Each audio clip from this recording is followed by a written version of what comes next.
संभाजी ब्रिगेडच्या पदाधिकाऱ्यांनी अजित पवारांची भेट घेतली। प्रवीण गायकवाड शाईफेक प्रकरणी आरोपींवर कारवाईची त्यांनी मागणी केली। अजित पवारांनी योग्य कारवाई करण्याचं त्यांना आश्वासन दिलेलं आहे। उपमुख्यमंत्री आदरणीय अजितदादा पवार यांची आज आम्ही भेट घेतलेली आहे। त्यांना निवेदन दिलेले संभाजी ब्रिगेडच्या वतीने।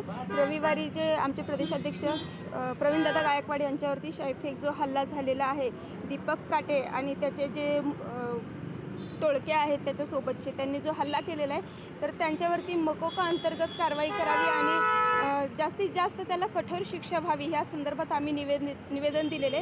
त्यावरती आम्हाला दादांनी आश्वासन दिलेलं आहे की विधिमंडळामध्ये देखील बोलणं ह्या विषयावरती चर्चा झालेली आहे आणि आपण त्यांना जितकी होईल तितकी कठोरात कठोर कारवाई करू म्हणून ह्या पद्धतीने आश्वासन दिले आम्हाला।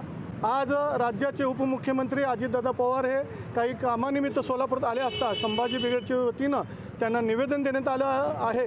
ह्या दीपक काटे आणि त्याचे जे साथीदार आहेत गुरुंड प्रवृत्तीचे, त्यांच्यावर मकोका अंतर्गत कारवाई करण्यात यावी। तर दादांनी त्याच्यावर कुठलीही दयामन न दाखवता निष्पक्षपणे त्याच्यावर कठोर कारवाई करण्याचं आश्वासन दिलेलं आहे आणि सभागृहामध्ये वेगवेगळ्या सदस्यांनी आवाजसुद्धा उठवलेला आहे। लोकशाही मराठी ऐका, पहा, जागरूक रहा।